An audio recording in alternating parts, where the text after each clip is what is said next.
X, the biggest night in War Wrestling history. Michael McCormick. And I'm Carson Knightley. So a huge show here tonight, a War Games match, 2 rings, 2 cages, and a lot of men who don't like each other. Kind of like us, think about it. It's a lot like us. The War Wrestling Championship will also be on display here tonight as Juice Jennings will try and take it away from his nemesis and Jeremy Madrox. And Jeremy Madrox has been gunning for Juice Jennings over the last several months here, and their feud is going to come to a head tonight in what is a KO versus submission match. And if you ask me, that's probably going to be one of the most technically sound matches of the night. Of course, the other titles on the line as well. The Painkillers will defend their tag team championship, and the Respect champion will be crowned here for the first time, but we'll send it out to the ring for our first match here at War X. After Gutter announced he wanted to be known as his birth name of Caleb Stills, he went on a violent streak, targeting one man, Aaron Williams. He would become so obsessed with Williams, he wouldn't stop until Williams was out of the picture, and that is exactly what happened. Caleb Stills destroyed the Cincinnati Shogun right in front of his own wife.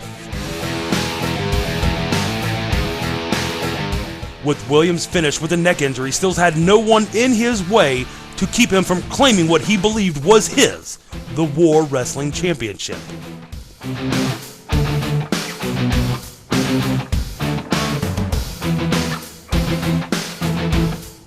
It appears that Stills was right on the path until an angel, the Archangel of Justice, Ragul, appeared. These two men have battled back and forth, with Stills sending people after Ragul to no avail. Now, once and for all, we find out if Stills can leave another man broken in the ring, or if true justice will prevail.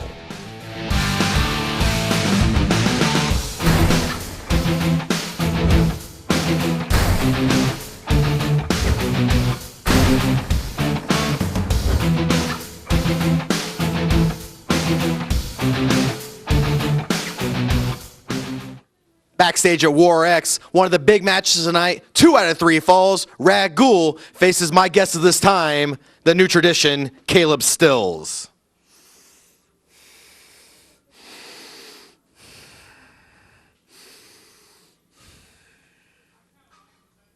Why do you keep calling him that? Why do you keep calling him that? We all know who he is. So I'm just gonna say his name now. I've been playing games and tiptoeing, dancing around it. Your name is Aaron. I'm the one that put that mask on your face. I destroyed your orbital bone. And tonight, it's finally here. My chance to show the crowd, no, on pay-per-view, show the world what I have done. And finally, I better damn well get that shot I was promised. Opportunity. I don't know why Zach Spades is allowed to be out here in a match of this caliber. He doesn't need to be here. They need to send him to the back, but referee Jay Cortez, I guess, against these 3 is just one man. I don't know that I'd want to get in the middle of these 3 either. 2 out of 3 of them are crazy. Referee Jay Cortez sporting that oh so great looking Don Quixote-like facial hair.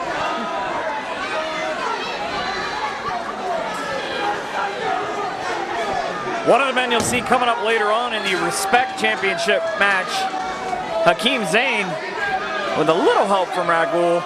Last month the hell was frozen over. Made Caleb Stills tap out in the middle of the ring. Absolutely, and that match I believe was probably the match of the night, in my eyes at least, as it was one of the most technical matches we had seen in the last at least couple of months. So a lot at stake, 2 men who, like we said, don't like each other, but more importantly, screwed each other out of the chance at being the first ever Respect champion. A match which will come down to a 5-way, and a lot of newcomers and a lot of talent in that matchup. Absolutely. And the wild card in that matchup is going to be Mikey D. It was going to be a fatal 4-way match. Mikey D actually ended up beating Eli McFly a couple of months ago to actually cement himself the 5th spot in that title match. Clash of styles here as they go for the roll-up at Ragul. Gets a quick pinfall, goes up 1-0. Only 2 minutes into this match, and that's huge for the momentum. I'm actually shocked. I didn't expect a pinfall that early on in the matchup. And obviously, taking a look at it, Caleb Stills didn't either. So you've got the sort of hybrid martial arts style of Ragul. You always want to watch out for that spin kick. He's laid Gutter out with it a couple of times already, as well as a couple of other men, but Gutter's got to be, Caleb Stills rather, he hates being called Gutter. One of those guys where he's hard to prepare for because he has that sort of hybrid European strong style. And Caleb Stills going for a small package right now, only getting a 2 count. He tried to put Ragul away as quickly as Ragul did that first fall. Also, not a man you want to trade chops with. Oh! Double-handed chops. Well, what's more painful than one-handed chop? You might as well go deuces. Springboard knee to the face. This might be it for the whole match. 1, 2. You're going to have to do a lot more than that to catch Caleb Stills off guard a second time. I don't know how the knee to the face didn't put him out. Reversal, and here goes Ragul into the corner. Shot, back elbow. Stills has pretty much been on the defensive for the most part, especially since taking that first fall. Sharp right hand to the face. Where is Ragul going? He's going to try to hangman him from the corner maybe. He's going for that roll up again. Down goes Stills. A handful of tights evens it up. Either way you split it, that was a pinfall. And a bro hug from Zach Spades. Ragul right back on the offensive. This match doesn't have the standard stop. There's no rest time, so you go right back into the next fall, and you know neither man wants to give it up to the other. Got to avoid a quick mistake here. Yeah, and that's just one of the differences in war wrestling. We don't split our guys up and make them go to the opposite corners.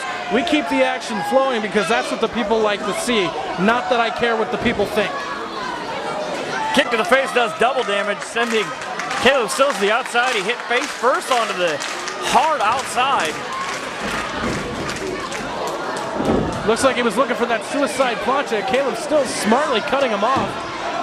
Similar ideas, different result. Absolutely. Caleb Stills can change his style on the fly. That's why, like you said earlier, it's so hard to prepare for it. He's very smash mouth, he's very technical. Also has the benefit of seeing an extra Ragul match as he wasn't here. And Ragul obviously has Caleb Stills scouted.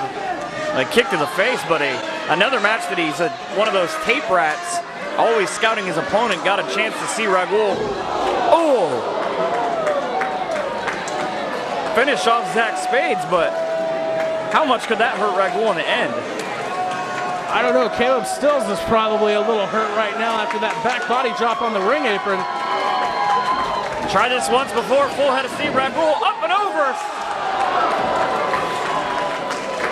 I heard him hit the guardrail.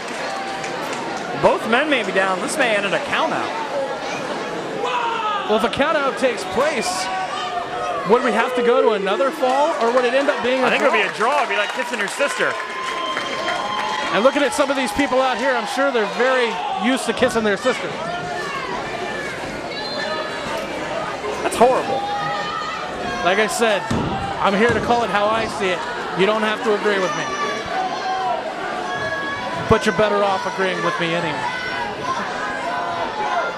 Ragul back on the offensive as he goes do-si-do. He gets shot into the corner himself. And a wicked open-handed slap by Ragul. You could hear echo throughout the building. This is why I don't understand why Zach Spades is still allowed here. Allows Caleb Stills to take the advantage momentarily. Well, it's also distracting Ragul, knowing that there's another man out there on the ring apron. Here he comes again. Referee needs to get some control. This is why there should be 2 referees if you're going to allow a lunatic like Zach Spades to be out here at ringside. Caleb Stills taking the advantage and hooking that outside leg, only getting a 2 count there. He didn't believe it.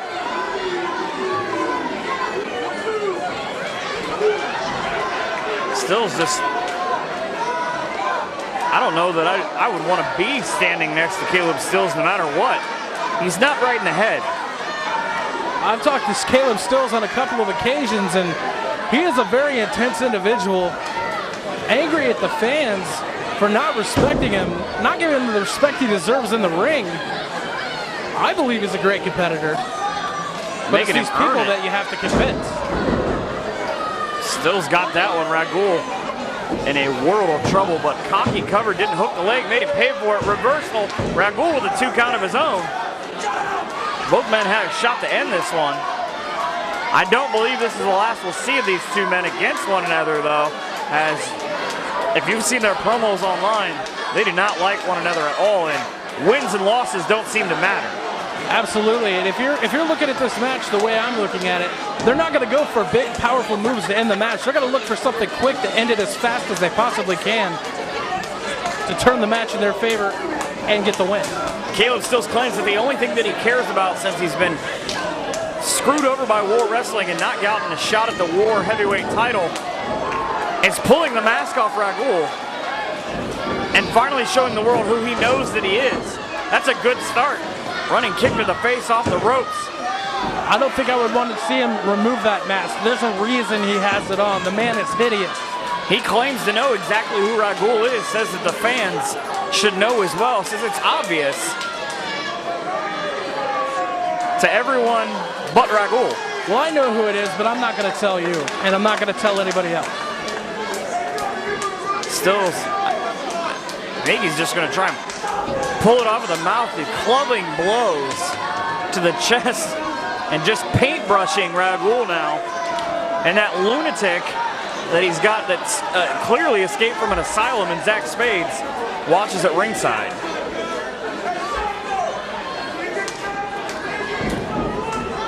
Shot off the rope, duck down, kick to the face. Interesting take on an old school move. Another one. Reverse chin breaker. I guess that would be a variation of a neck breaker. Thought he was going to shoot him off the ropes, but Stills, I guess, thought he got a little better of it and took a violent slap to the face for his troubles. I do believe that was a low blow there by Ragul. I think it got him in the leg. There's those educated feet that you always talk about. This one might be over. Ragul going second rope moonsault. Oh, a knee to the face. Is that it? 1, 2. Only a 2 count. How did he kick out there? Well, Caleb Stills with the wherewithal to kick out of such a maneuver.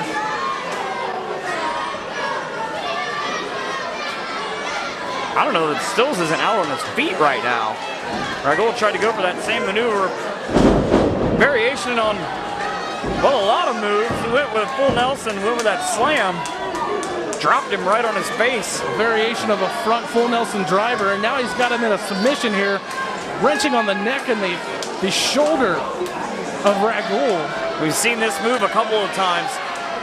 Stills has gotten a couple of guys to tap out to it, rather, throughout the course of the last 6 months. Sort of a renewed sense of violence for him since he became his birth name, Caleb Stills, and stopped clowning around as Gutter, as he told the fans. The Gutter obviously angry that Ragul made it to the ropes there. Once again, the distraction of Zach Spades paying off as Stills back in control for the moment. Wow.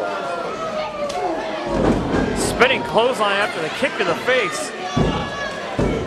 You always think with those kicks, that's got to be it every time.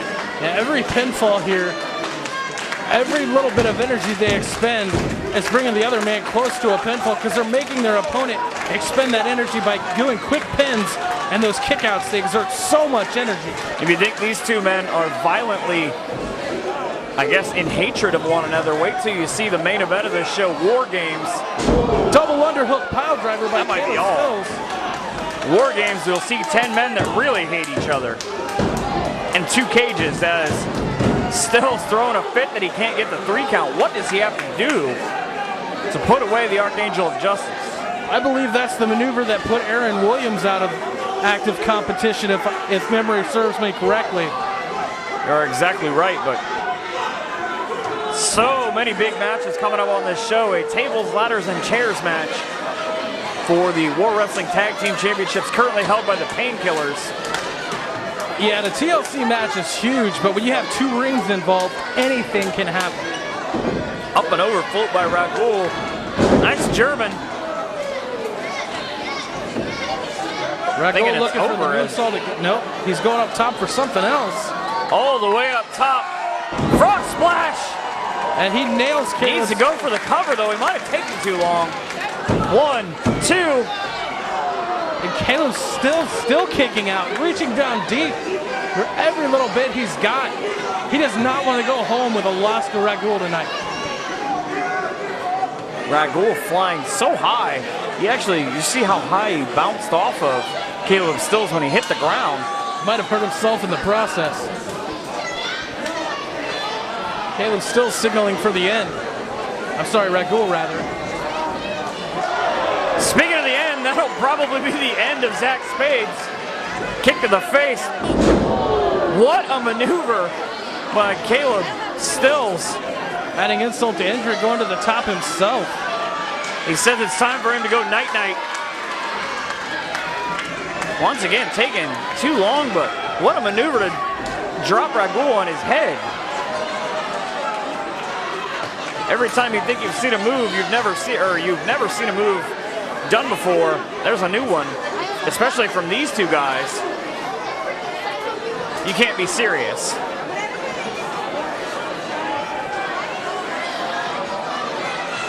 Huge superplex. That's got to be it. That's got to hurt both men right there. Caleb Stills a little worse for the wear. See if Raghul can capitalize. He's got Caleb Stills exactly where he wants him. Once again, for the second time, flat in the middle of the ring on his back. I don't know what he's going to do from this angle. Stills in the middle of the ring. Go frog splash again. Did he take too much time? 1, 2. Got him. Second time's the charm with Raghul. Raghul picks up the victory, and more importantly, sends his nemesis back to wherever he came from, or whatever loony bin he and his partner are heading back to, with a loss on his record. And you gotta know that Caleb Stills is not gonna take that loss lightly. So the new tradition is the first loser here at War X. How you doing? Not too bad. Yourself? Good. You ready for War X? I am ready for War X. The question is, are you ready for that big-time flag match with your nemesis, Caden Assad, OCW Championship on the line? Most definitely. You know, I've been chasing Caden Assad for the last 6 or 8 months in OCW. I trained that man, and he turned his back on me. Tonight, right here in Lima, Ohio, at War X, in front of all these fans, Jeff Cannon's walking out, the OCW heavyweight champion, because I know those people got my back.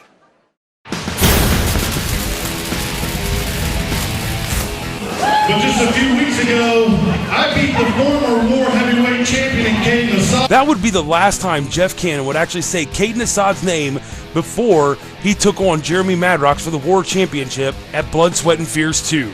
After a hard-fought battle, Jeremy Madrox would land the roaring elbow and would put Jeff Cannon down for the 3 count. And then comes Caden Assad. You brought my name in your mouth before this match started. You brought me into this.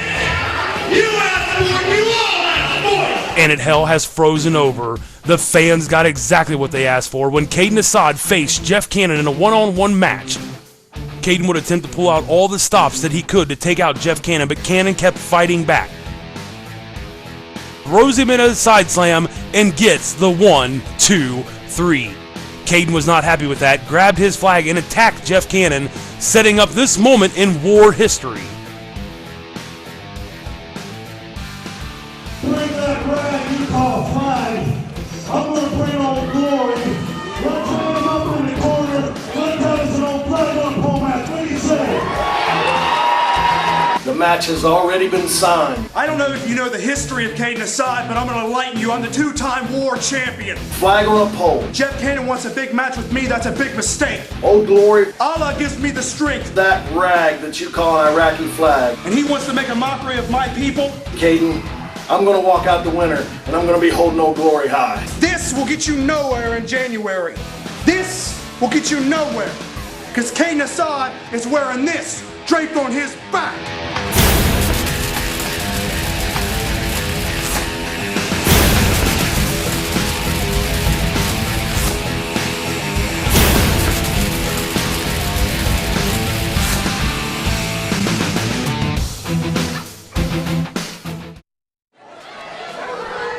Well, either way, I mean, if you're not here to be the World Wrestling Champion, you should just leave right now. At Hell is frozen over last month. It was actually Jeff Cannon that defeated Caden Assad. But the post-match beatdown of Cannon by Assad is what led us to this match here. As Assad just couldn't handle the fact that the fans chant USA and it's not for him. We're gonna get this match underway here. You gotta wonder what the strategy is of both men as you go into a very unorthodox match like this. Well, what you're gonna want to do is you're gonna want to put the man down, knock him out at least, so you can get up and take your flag.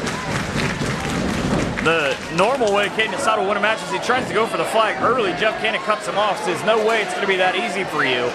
But the normal way, Caden Assad's won a lot of matches and become champion, especially the OCW champion in August of 2011, has made people submit with that camel clutch. And OCW, one of the few great promotions that World Wrestling has worked with over a number of years, sharing a large talent pool. These two men are obviously two of those. Also, two of the men who have helped build the relationship between World Wrestling and OCW. Many of the World Wrestling roster, members of the OCW roster, so a lot of crossover and even more opportunity for these guys to cross paths and not agree. Absolutely, and that is obviously why the OCW Championship is on the line here in this great flag match. Caden Assad going to the top, being taken down face first into that turnbuckle by Jeff Cannon. Caden Assad, 6'1", 210 pounds, but the problem with that is the man that is about to try and wrench his arm off in Jeff Cannon, I'd say 6'3" and every bit of 300. Yeah, he obviously has a distinct weight advantage. But moving around like some of the best little men we've seen in the business. A lot of personal matches coming to a head here at War X. Well, you saw the 2 out of 3 falls match between Caleb Stills and Raghul. Raghul picking up the victory, but it'll be personal later on as Jeremy the Butcher Madrox will defend the World Wrestling Championship against Juice Jennings in his 16th title defense since June. Absolutely, these two men have been working each other over for the better part of a year, I would say. And it's going to be in a KO submission match. My question is, can each man use a KO and a submission, or is one man regulated? You're going to each use either. Hip toss, down goes Caden in the middle of the ring. Caden Assad. Maybe not a time where you want to powder out, though, as it gives Cannon free opportunity to go for the flag right in front of him. Assad didn't see it. I don't think Caden Assad was ready for that, because obviously in a normal matchup, you can roll out to the floor and take the 10 count. Smartly using the ropes to his advantage, though, dropping down to the floor, making use of said 10 count.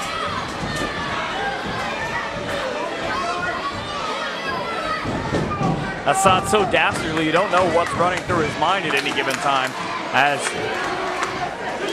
he's just sort of trying to rip Jeff Cannon's face off. Brandon Edwards got involved, warned by referee PJ Rodriguez not to do that again. You see how surprised the look on the face of Assad that he just tried to do that. Well, he could rip his face off for all I care. He couldn't get any uglier.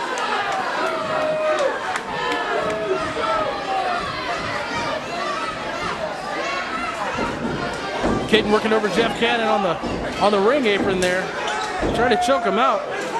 And Brandon Edwards getting involved in this matchup. A little too patriotic for your own good, Mr. Edwards, and now you're ejected from the match.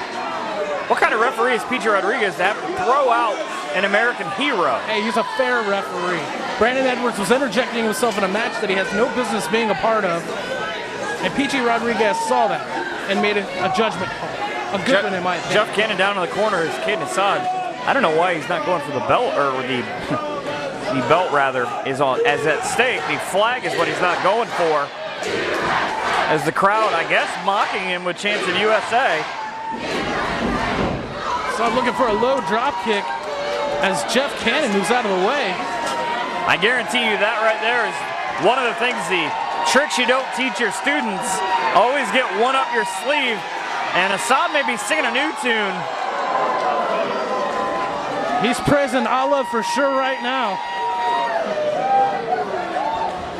This might be the break that Jeff Cannon needs to get into the ring, get up and get the flag. He's already done the damage to Assad, as he just needs a split second to get up there and get the flag. Assad still ever so quick to get back to his feet and rush the corner that Jeff Cannon's trying to climb. Kicking him off that top rope now. You see the ring shake, as Assad is pretty paranoid. This crowd here in Lima just bothering him. Caden Assad normally not bothered by anything. And that might have just been a ploy as he left a boot to the side of Jeff Cannon's face. Down goes Cannon right in the middle of the ring as Assad continues to stomp away on him.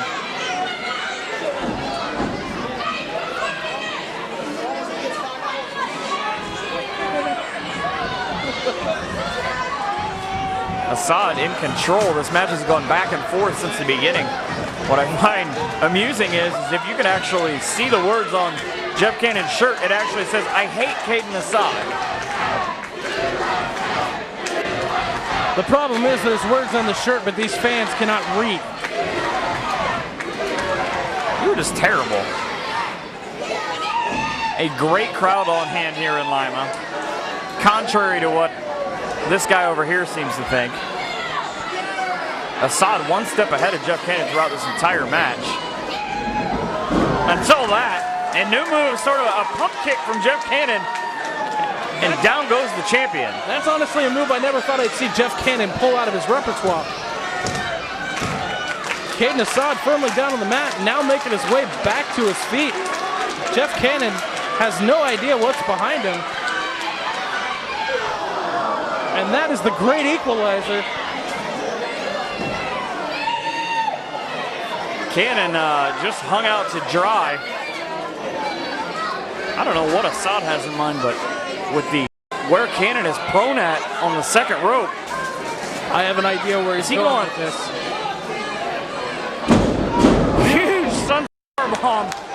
That might be enough for Assad to be able to climb up the turnbuckle and get his flag. I believe that's it. I do believe Jeff Cannon is down for the count.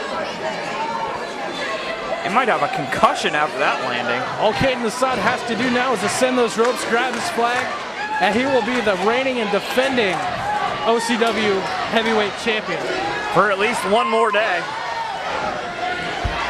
His reign, of course, like we said, an impressive reign dating all the way back to August of 2011. So almost a year and a half. Jeff Cannon now making his way back to his feet. Ooh. Massive chop ringing out through the UAW hall.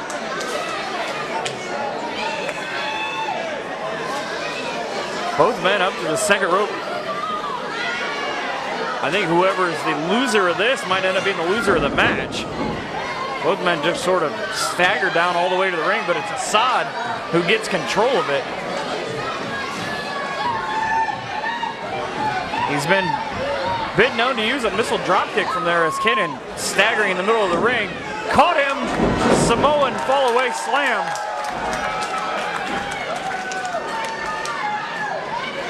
Right back to where we started. Neither man with an advantage though. It's going to take a lot to put your opponent away. Incapacitate him long enough to be able to climb up and get that flag.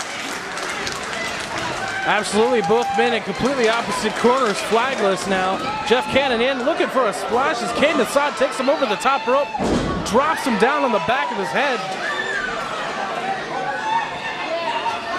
I don't know that Jeff Cannon's going to go top rope here. I don't think that's a good idea for a man 300 plus pounds to be going to the top rope like that. All the way up as the referee telling him, let's go. Assad wobbly, takes out both of them. The referee is down, and so is Caden Assad. I'm not sure how you win now because you need the referee to validate getting the flag. Honestly, that could have been the smartest thing Caden Assad could do in this matchup. Also the most dastardly thing he's done. That guy will do exactly anything to keep his championship. Cannon should be OCW champion. But there's no referee. And who is this? What is... He's wearing a Caden Assad t-shirt. Obviously a United supporter of Assad. Brandon Edwards coming out to even things up as he chases that masked man off, and a blow to the face. That's why you don't turn your back on Caden Assad. Caden Assad trying to put that American flag right back where it was when the matchup started. Mustafa Saeed is who that is, being chased off by Brandon Edwards, but the damage has already been done. Now, Caden Assad revives the referee, and it can't end like this. Obviously it can, and it did. Jeff Cannon sort of costing himself the championship, taking out the referee. That's why they call those moves high risk. And Caden Assad... Tonight it was high risk, little reward. Caden Assad, unfortunately, for everyone in attendance, still Ohio Championship Wrestling's heavyweight champion. Well, joining me at this time is one of the challengers for the new Respect title, Eli McFly. And hold on. It's the candy of your eyes, Eli McFly. And I have a little message for the Ward Board of Directors. I have a little message for you, Mikey D. I'm sorry that your tag team partner left town, and Ward Board of Directors feels sorry for you. Oh, so they put you in my match, and you didn't even win your way in here. But guess what? Tonight's the night of the Respect Championship, and I'm going to become the Respect Champion whether you're in it or not, because my name is Eli McFly, and I'm about to make your future history. Come on! 4 men advance to become the first Respect Champion: Christian Vaughn, Aaron Extreme McCormick, Eli McFly, Mad Dragon Akeem Zane. These men advance to the final match to be crowned the first Respect Champion at War X.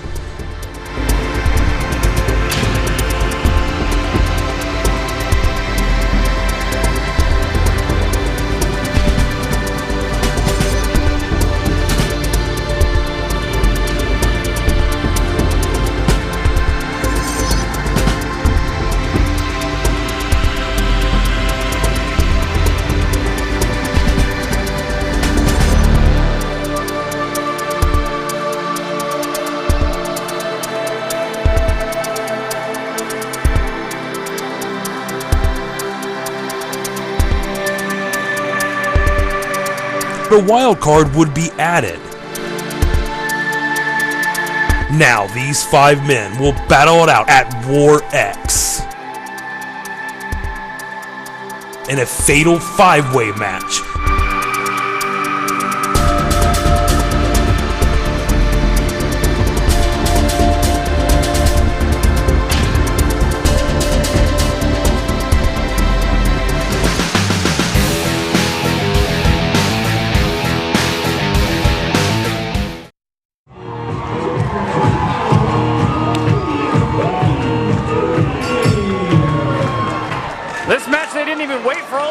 As they get started, there was a 2-on-1 as Hakeem Zane was getting beaten down by both men, and Eli McFly, the candy of your eye as he refers to himself, and Christian Vaughn. Yeah, this match is for the Respect Championship, a unique set of rules. No over-the-top rope, so a throwback sort of to an homage to the NWA days. A 20 count in the match, different from normal matches where obviously you only get 10 seconds and a 15-minute time limit. But a question for you is 15 minutes going to be long enough for these 5 men to do damage to each other? There's some damage for you right there. Hakeem Zane and Aaron McCormick taking it to their opposition right now. McCormick's gonna go extreme all the way through. Took out right in front of the guardrail, in front of the fans, and took out a couple of men in Eli McFly and Christian Vaughn. Hakeem Zane and Mike Dodge, Marquee Mikey D, as you know him, now in the match. Of course, to get here, you had Aaron McCormick beat Caden Assad, who you just saw retain his OCW championship. Eli McFly beating the #1 contender in Juice Jennings, who you'll see coming up later on in a knockout submission match. Of course, Jeremy Madrox cost him the match with that rolling elbow. Christian Vaughn defeating Ragul, and Hakeem Zane made Caleb Stills tap out in the middle of the ring. Yeah, and Hakeem Zane and Mike Dodge making use of that second ring. Going back over to the ring they started in. Maybe he's got a soft spot for that ring. As Christian Vaughn, Aaron McCormick, and Eli McFly are all still down on the floor. That might be with only the 15-minute time limit, that might be the kind of thing that favors either Mikey D or Hakeem Zane. You're able to get a one-on-one match and maybe get a quick, cheap pinfall so you can become the Respect champion. And you gotta wonder if that 20 count is in effect, as the referee can only count the action that's going on in the ring. Both men scouted each other very well, able to fend off a couple of drop kicks. But Christian Vaughn scouted even better, and there's Eli McFly attacking Mikey D, a man that he has past history with as well. An interesting set of pairings. Where's McCormick going? Wow! From outside one ring into the other, takes out both Eli McFly and Christian Vaughn.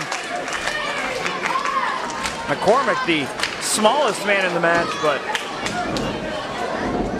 easily probably the quickest. Probably the most impactful.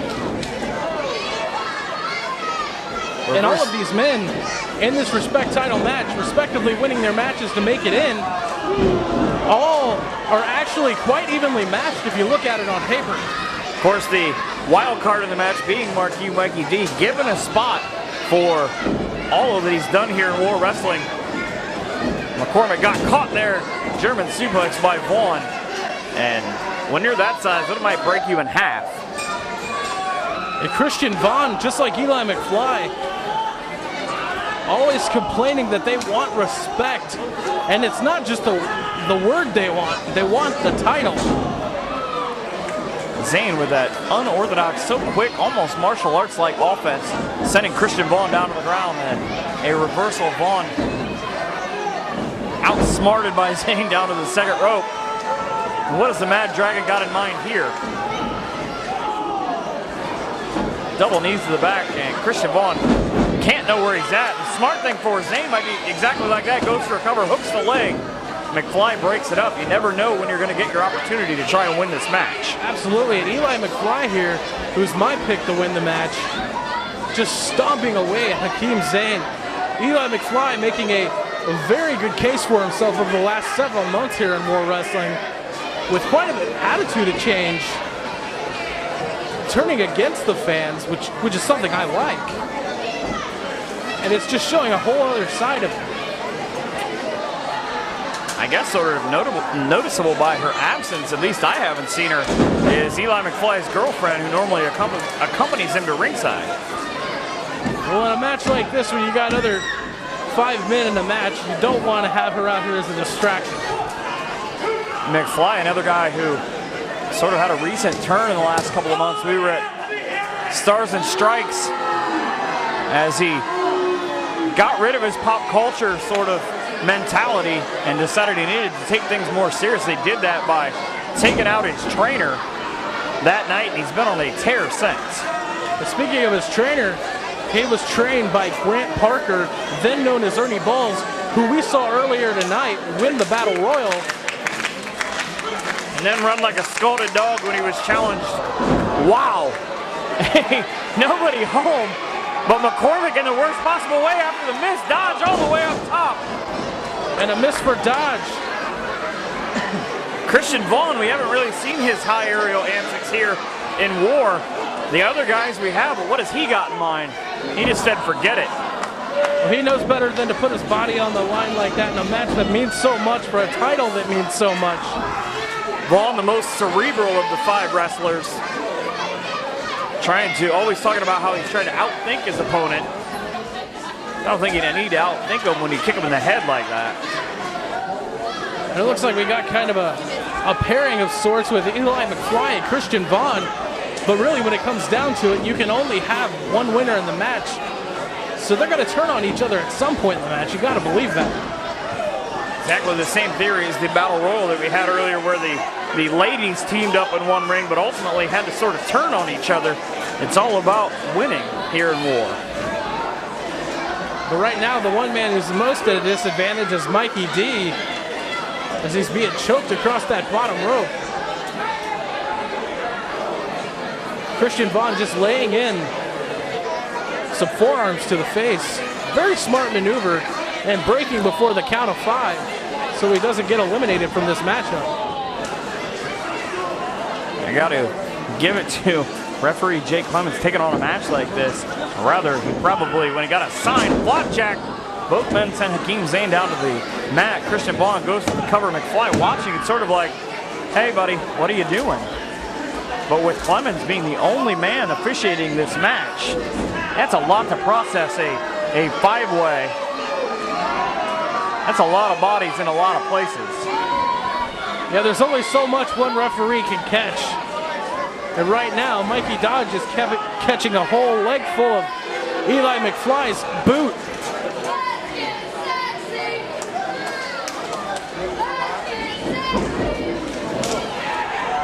Rights and lefts from Mikey D as he continues to hammer on the duo of Christian Vaughn and Eli McFly. Got him right where he wants him, looking for, he's going for DDT. Got the DDT on Vaughn. I think Eli might have escaped. He might have escaped, but he just caught the very end of it. He didn't come out of it very fluid, and sometimes that could lead to an injury. Right now, referee Jake Clemens establishing the 10 count. McCormick and Hakeem Zane all the way over in the opposite ring.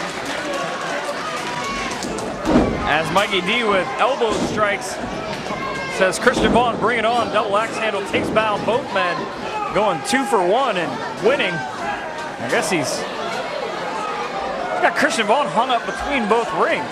And I was going to ask where Hakeem Zane has been for most of this matchup. He was in the other ring. I think Christian Vaughn's about to find out where Hakeem Zane has been and will be. He can't. Double stomp almost broke Christian Vaughn in half. Much to the delight of the fans here in attendance. Zane so quick, gets right back into the ring, goes after any man in front of him.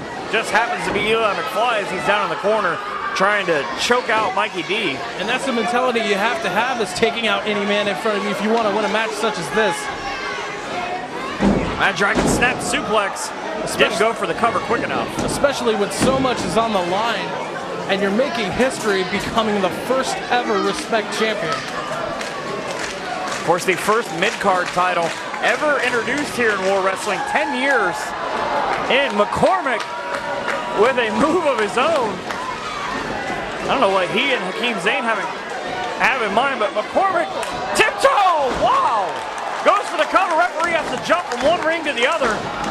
Somehow only gets a 2 count. Very agile is Aaron McCormick there. McCormick jumped to the middle rope, tiptoed from one top rope to the other, and hit a Hurricane Rana. Speaking of top rope, Eli McFly has Hakeem Zane on the top rope in the other ring. Looks like he's trying for a superplex here, but Hakeem Zane is holding on. Poor referee doesn't know what to do. He's got men in each ring. There's exactly what I said.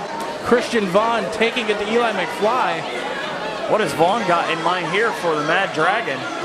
Seems like he and Eli, who have teamed up for most of this match, one of them, you would imagine, has to turn on the other. Here comes Dodge. Sit down powerbomb. Down goes Eli. Go for the cover. Try and win. That powerbomb might have taken everything out of Mikey D. Tornado DDT. Down goes Vaughn in the middle of the ring. Aaron McCormick up to the top rope in the second ring. So agile, so quick. Shooting star press on to Eli McFly. 1, 2. Hakeem Zane also had a pinfall there, but they only got the count of 2. Smart move by Zane to jump on top of Vaughn at the same time. If that had happened, who would the champion be? Kick to the gut by Zayn. Down goes Mikey D right in the middle of the ring. Full head of steam. Mikey D, I don't know what he was looking for. Maybe a Death Valley driver there. Spinning neck breaker by Hakeem Zayn. The action here is so fast. Pele, and down goes the Mad Dragon. McCormick goes for the cover. Broken up at 2 by Eli McFly. Referee Jake Clemens has his hands full on this match. Eli McFly and Christian Vaughn evidently working together again. High-low, almost a heart attack is what McCormick had to have felt like. Eli, once again, he and Vaughn not on the same page when it comes to pinfalls. Both want to be the champion. Only one can. And we wondered when it would come to a head. It might be right now. Drop kick, down goes Eli. Down goes Vaughn. Mikey D, 1, 2, 3. The kid did it. Mikey D is the first ever World Wrestling Respect champion.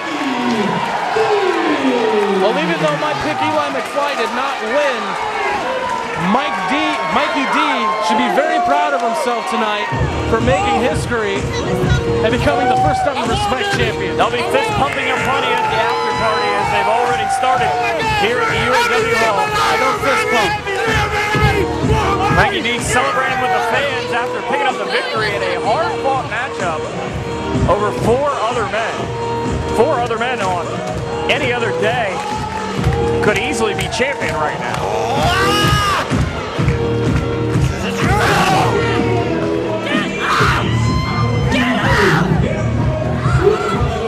We actually haven't even seen the design of this new title. Mikey D will be the first one to see it here momentarily after he opens up the bag. But what a performance by all 5 men.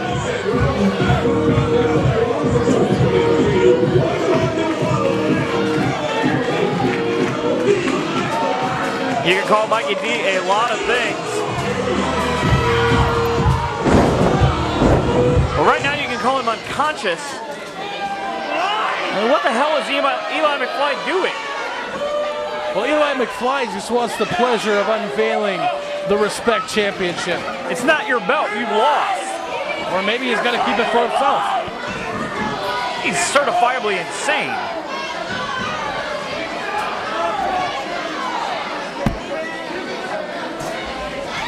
You can't, what is he doing? I think in his mind, he won the match. You can't just call yourself champion by hijacking the belt. Well, possession is 9/10 of the law, and right now it is in the possession of Eli McFly. He may have the property, but the War Wrestling Respect champion is... I guess Mikey D is going to get some consolement from Eli's girlfriend. He seems confused. Not a bad consolation prize, though, if I do say so myself. Mikey D not really sure what to do. I don't know. This young lady, Mikey D seems... I was going to say he wants no part of it, but boy, was I wrong. The crowd urging him to plant one on her. I guess forget about it. Mikey D, the War Wrestling Respect champion, as this battle will wage on in the future. TLC match War Tag Team titles will be on the line right here tonight. Joining me this time are the challengers for that title. One of the most athletic tag teams. Whoa. Let me stop you there for a second. Yeah. First off, the Alpha Breed are the most athletic team in world wrestling. Top of the food chain, Daddy. Top of the food chain. And like my great uncle, Randy Savage, once said, he said that the cream will rise to the top. We are the cream of world wrestling. We are the cream of the tag team division. And right here, tonight, in Lima, Ohio, everybody here, everybody at home, all the wrestlers, all of management, all the fans, they gonna see new tag team champions crowned. Alpha Breed. Woo. Tell them, Trevor. Well, it goes a lot like this. when you are the man that I am, when you are a man like the Alpha Breed is, the top of the food chain, the best in the state, the best in this business, the most thoroughbred tag team wrestling team on the planet. When you're a man like I am, you could wear one of these. Please zoom down to this magnificent fanny pack I have acquired from your local Walmart store. Look like money. Look like money. Smell like money. Smell like money. It must be money. Be money. And I guarantee you money tonight. The Alpha Breed, the top of the food chain, the best thing smoking, and Mr. All-Purpose go home with some shiny new metal. Dig that, baby. Two of the challengers for the War Wrestling Tag Team titles are with me this time. Handsome Vinny Scarboni, Southpaw Sonny, their manager as always, Vinny from Jersey. Now guys, tonight, big TLC match for the War Wrestling Tag Team Championships. You see, that's where you're wrong. You take a look at the three of us, you know we could be a lot of things. Obviously, we're fine-dressed males. We're great kissers, great dancers, but most of all, professional athletes. And professional athletes don't monkey around with no tables, ladders, or chairs. It ain't happening tonight. Ain't that right, Vinny? That's absolutely right. I've been talking to my lawyers back home in Jersey, right? This ain't gonna happen. You see, like we said before, this is professional wrestling, and there ain't no two wrestlers out there more professional than Handsome Vinny and Southpaw Sonny Scarboni.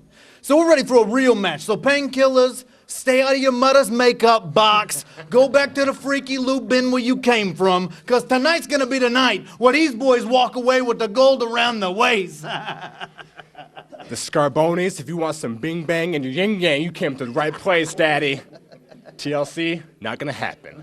Gentlemen, for what I understand, the board of directors says that match is going to be happening tonight. The board of directors, forget about it. Forget about it.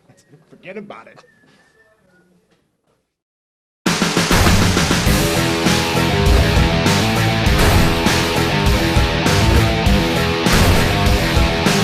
Not only did the Painkillers have to go through a brutal match with Bad Company, they also had to take on Cody Hawk and Apollo Star. They would not be deterred and would come out on top to become the new War Tag Team Champions. But that celebration would be short-lived when Alpha Breed and the Scarbonis attacked. At Hell is Frozen Over, the Painkillers were set to defend their titles against the Alpha Breed, but they did not show up. Vinny from Jersey and the Scarbonis challenged the Alpha Breed for a #1 contenders match.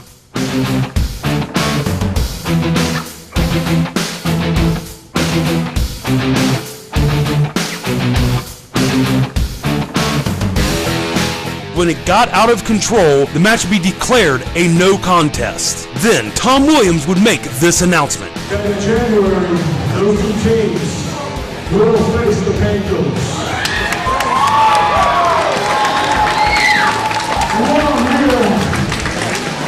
Why don't we just make it a table of ladders and chairs? It's now set. 3 teams, the Scarbonis, the Alpha Breed, and the Painkillers for the War Tag Team Championships in a tables, ladders, and chairs match.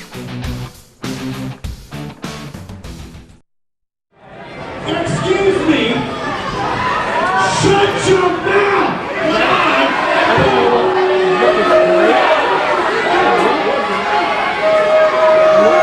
Who here is ready to see a PLC match, eh? I got some sour news for all of you.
belt tonight and beat you guys to death on tables, ladders, and chairs. However, me being pretty as I am, and young Henry Wilkins being attractive as he is, I like me, but he do that. We're not having a TLC match. First thing. Also, there's no belts to have a TLC match with anyway. Well, I forgot to tell you guys 2 months ago and a month ago the painkillers didn't show up. We kind of caught them slipping in the club and beat their ass just a little bit. We did tell you also we took the belts. And then, well, we was going to give them back. You know, we took the belts, but then my buddy here, young Bill Rossfield, he had some outstanding deals and he kind of pawned the belts. You got a nice watch. You see the watch? You see the watch? It's a nice one. It's not real. It's a photo. But no TLC match, baby. So.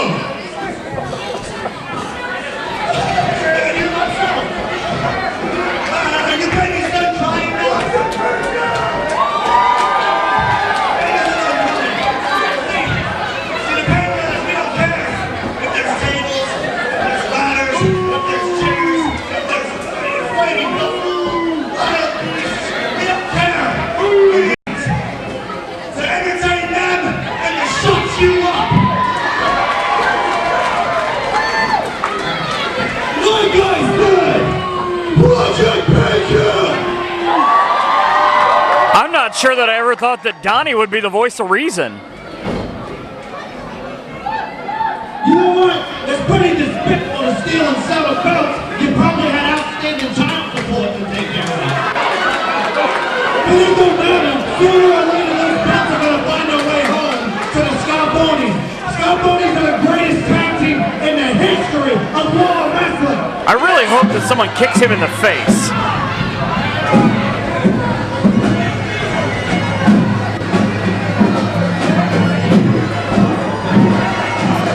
What is that? Who are these guys? I swear it's not my birthday for another 2 months. Oh my God, you know who that is? The kilts look vaguely familiar. War Wrestling Originals. Robbie and Rory, the McAllisters. That's the Highlanders. One of the best entrances, probably of all time in War Wrestling.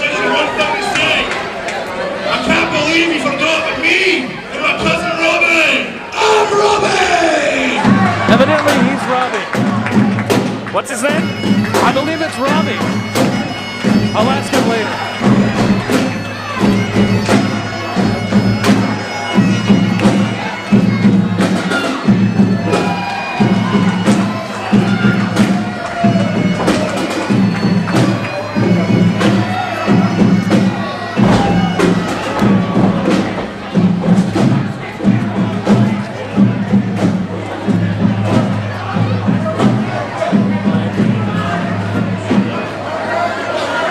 8 men with vastly different backgrounds slung it out, but they didn't even wait for the bell. The bell came in the middle of the melee, but the Highlanders returning here to War Wrestling, taking on the champions, the Painkillers, we heard without the belts. As this is going to break into a 2-ring brawl. The Scarbonis squaring off with Robbie and Rory. Well, the Highlanders, obviously former superstars traveling around the world. In the other ring, Donnie just got his head taken off by Trevor Court. So, one of the best tag teams in War Wrestling history, taking on 3 of the new tag teams here, relatively, in War Wrestling history. Out go both Scarbonis, and the Highlanders are riding high here early, I guess, sort of making them the sentimental favorite. But the Highlanders, the interesting thing, the last match the Highlanders worked before they got signed to their developmental deal here in War Wrestling. First match they got after being let go by that company up north here in War Wrestling. And tonight, what could be Rory's last match here in War Wrestling. And now in the other ring here, we have Jacob and Donnie Hollows taking it to the Alpha Breed. The Hollows brothers, the current War Wrestling Tag Team Champions. A little light around the waist tonight because the Alpha Breed bought themselves a Folex. Absolutely. What innovative offense. The Painkillers suffering the brunt of the Alpha Breed, not afraid to use each other as a weapon, eerily reminiscent of what the Painkillers have done. I guess it's time to bust a move. The Highlanders squaring off with the Scarbonis in the other ring, but the Painkillers, do-si-do, there down goes the Alpha Breed. The size and power advantage, you gotta believe, would go to that man in Jacob Hollows, the biggest of the men in this match, but rolled through such quick action. Oh! Painkillers never afraid to use each other as a weapon, like I said. There goes Donnie, running kick to the face. Down goes Remy Wilkins. In the other ring, the Scarbonis continue to get their tails kicked by the Highlanders. The Highlanders definitely having a meeting of the minds with the Scarbonis as they send Southpaw Sonny and beautiful Vinny. That's Robbie. Face to face. That is Robbie. The referee. He has 10 inches less of beard since the last time I've seen him. The referee for this match, Jay Cortez, is going to have his hands full, especially with these 8 men. As I see the Painkillers, or just Donnie. You never know what Donnie's going to do, as he's all the way up on the apron, laying the boots into one of the Scarbonis. Or rather, the Scarbonis coming to trail them. I think Donnie just got thrown into the crowd. Painkillers taking it to Jacob Hollows on the outside. Jacob Hollows answering back to Trevor Court with a massive chop to the chest. These 3 teams were supposed to, 3 of these 4 teams rather, were supposed to square off last month at Hell Has Frozen Over, but the Painkillers unable to make it. And that's why you heard the Alpha Breed talk about how they stole the tag team championships and pawned them. Well, you know why the Painkillers didn't show up last month? And I know exactly why, because Vinny from Jersey told me the Painkillers were just afraid to show up and lose to the Scarbonis. Keep this in mind for later on. Donnie Hollows just whipped into the turnbuckle post on the outside by Remy Wilkins and thrown into the crowd. Highlanders almost won the titles. Almost got a pin over the Scarbonis. So as everybody else fighting outside the Highlanders, showing their veteran status, trying to outsmart everybody else and work smarter, not harder. Well, as long as the Highlanders been around, the Scarbonis have been around in War Wrestling just as long. Probably the 2 veteran teams in the ring right now. Of course, the smart move, the Scarbonis, like you said, one of the veteran teams, but Remy Wilkins all the way out on the outside as he's been doing battle with Donnie Hollows. 2 guys trained by the only man crazy enough to take these Arkham Asylum escapees under his wing in Delirious. And Delirious is nothing to scoff at. He was actually a great superstar in his own right. And you can see how his training has transitioned over as Jacob rather. Display of power. Vinny didn't like it as Sonny sort of thrown like a missile all the way from halfway across the ring into the other ring. And I guess the champions are gonna, or at least one of them, gonna square off with the Scarbonis. And like we talked about most of the night, numbers are not in your favor. And you got to keep in mind also that the champions do not have to be pinned for the titles to change hands here tonight. Sort of the champion's disadvantage, if you will. And evidently all of Vinny's lobbying to get the TLC stipulation removed from this match worked. But I think he got the raw end of the deal with the addition of the Highlanders. Huge maneuver, double team by the Scarbonis. Vinny going for the cover, broken up by Trevor Court, who's been getting his chest caved in by both Highlanders over here on the side closest to us. Bet you never thought you'd see that. Trevor Court and Jacob Hollows working together. And now it's just turned around on Trevor Court as Jacob Hollows ties him up like a pretzel and drops him on the back of his, on his knee. Goes for the cover. Remy Wilkins breaks it up at 1. Frantic action is the only way to describe it. And with all the men in the ring, the wild card is Vinny from Jersey. How will his being out here impact the match? I see that the Jacob Hollows Mohawk is sort of loosely based on your own here tonight. Well, Jacob Hollows is obviously a fan, as I am much of a fan of his. What a beautiful maneuver inside out by Trevor Court. Down goes the aforementioned Jacob Hollows, sort of almost caught him with a cutter from the inside out all the way down to the floor, and that is a long way to fall. And on the opposite end of the ring, Donnie just met the floor with a back body drop full force. That's Robbie.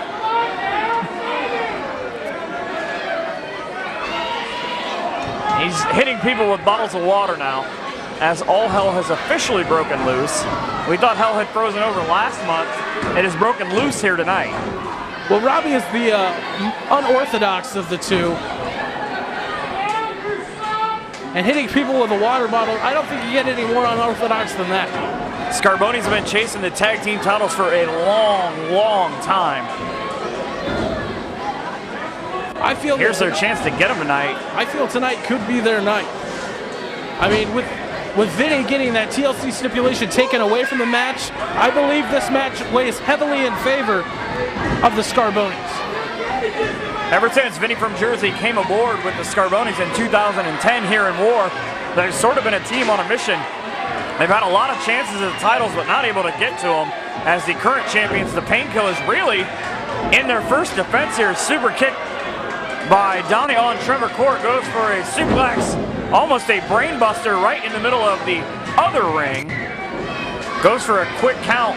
Referee Jake Clemens down 1-2. With those two maneuvers, if you can't put a man away, it is going to take a lot and a lot of quick pacing to score a quick pinfall.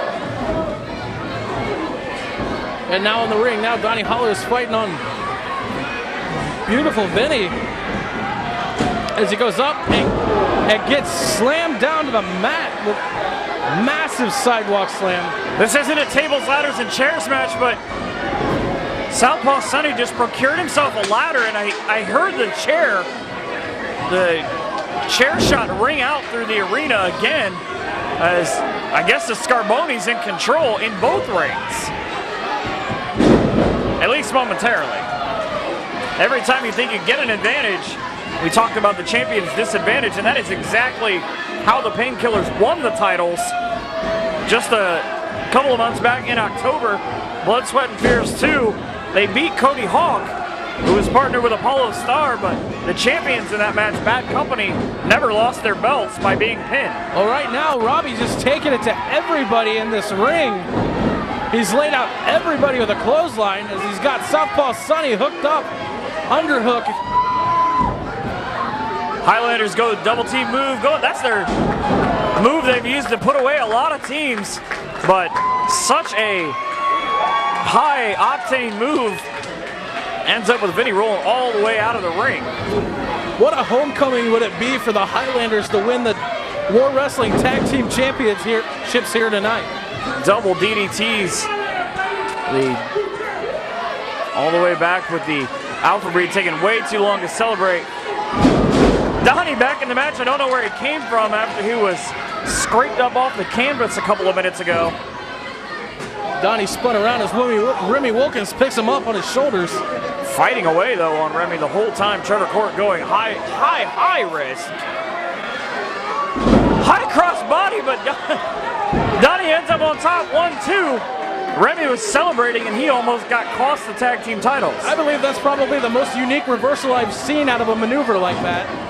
Painkillers have got a move of their own. They call it the anger bang. It's what they've used to finish off a lot of guys. Trevor Court back in the matchup. This is exactly what they're doing.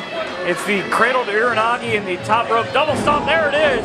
That's how they won the title. See if they can retain him here. What the hell is he doing in the ring? And that's what I was saying earlier tonight. Vinny from Jersey is the wild card in this whole match. The referee, I think for his own safety, Vinny from Jersey might want to head back to Jersey.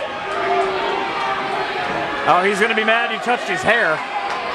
With the line of lawyers Vinny from Jersey has, I wouldn't do this if I were them. If they hit the anger bang on Vinny from Jersey, he might be Vinny in the hospital. Luckily, Sonny from the outside taking down Donnie Hollows off the top rope. That damn loaded pizza box right to the skull. Referee's back turn, of course he didn't see it. Robbie trying to get in, and I can't believe it. Finally, the Scarbonis are the new War Wrestling Tag Team Champions. And I told you at the beginning of this match that with that stipulation of TLC being removed, I firmly believe that this match was in their favor, and they came away as the new War Wrestling Tag Team Champions tonight. Did everything they needed to do, including cheat the win. Vinny almost paid the price, but I guess once they find the belts, they'll be the champions. Win if you can, cheat if you must, or win if you can, lose if you must, but always, always cheat. Was that from the Ripper Blackheart School of Managing? Absolutely. Painkiller's no longer the champions.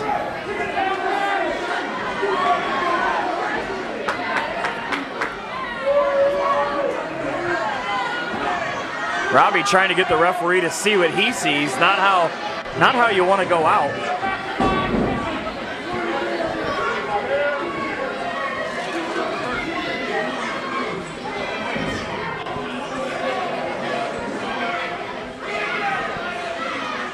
Good show of sportsmanship here by the Highlanders, which isn't exactly my style. Neither one of the Painkillers might know where they're at, but when they revive them and they head to the back, unfortunately the thing that they'll be told is, hey kid, you're no longer the champ. The Scarbonis' reign has now begun.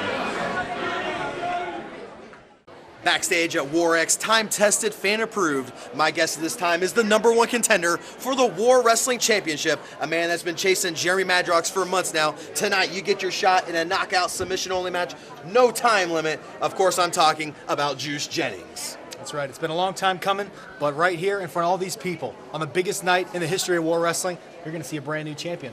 His name's Juice Jennings. Now, last time we were here at the UAW Hall, you ran out of time in the 10-minute time limit match. What kind of strategy are you going to use tonight with no time limit, but you got to knock him out or make him submit? That's right. There's so many options: knockout or tap out. They both have pros and cons. As far as the match goes, I'm going to take my time, no time limit. I'm going to go wherever I want, no count out. I'm going to do whatever I want to do, no DQ. Well, joining me at this time is the War Wrestling Champion, Jeremy the Butcher Madrox. Tonight, you got your toughest challenge to date as you battle Juice Jennings, knockout and submission only. I would love to stand here and answer all the questions you have and give you all the sound clips that you'd like to have. But honestly, the time for talk is over. For months, Juice has been nipping at my heels. For months, Juice has thought he was in this league. He was thought this should be around his waist. The time has come for us to step in that ring and as men go toe-to-toe, look each other in the eye, and come out swinging and see who comes out at the end of it with my War Wrestling Championship. War champion Jeremy Madrox could not seem to leave Juice Jennings alone, costing him his chance at the War Respect Championship. Title, I'll do it tonight, but it'll be with a 10-minute time limit. If you can't beat me in 10 minutes, that's it. Madrox thought he would get the upper hand on Juice Jennings before this match even began after the interview, but Juice would be the one to turn it around on Madrox, hooking in his famed ankle lock submission. We would go into the War Wrestling Championship that night, 10-minute time limit, and it would be back and forth.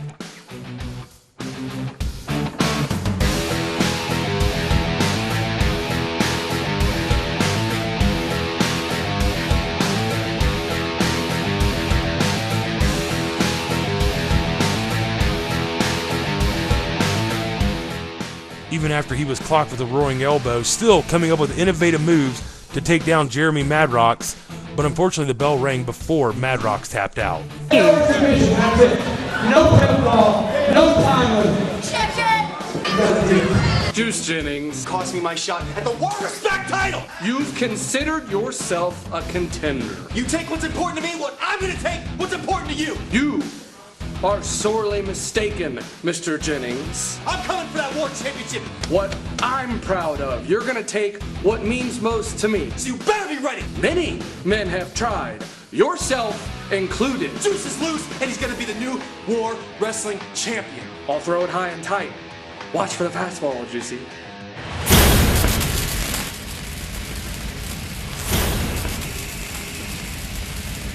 The collision course has been set. Jeremy Madrox, Juice Jennings. It's just about to break. It's more than I can take. Everything's about to change. I feel it in my veins. It's not going away. Ladies and gentlemen, the following contest is for the War Wrestling Championship. In this contest, the only way to attain victory is by submission or knockout. Introducing first, standing to my right, he is the challenger. He hails from the Hall of Fame city of Canton, Ohio. He weighed in earlier today at 222 pounds. This is Juice Jennings!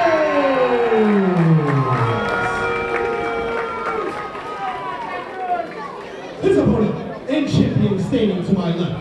He hails from the west side of Columbus, Ohio, and weighs 183 pounds. He is the reigning, defending War Wrestling Champion, Jeremy the Butcher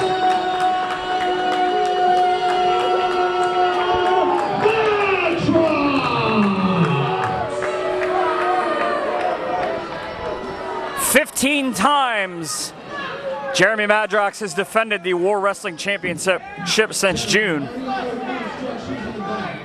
reiterate, this match can only end by knockout or submission.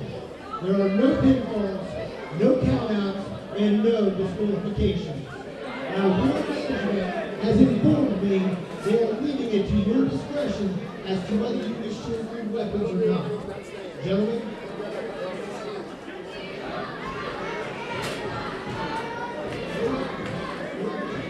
No weapons.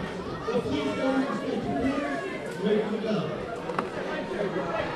So like I was saying before we heard Juice Jennings, the much more honorable man, taking the vein of no weapons in this match. He doesn't want to win the championship like that.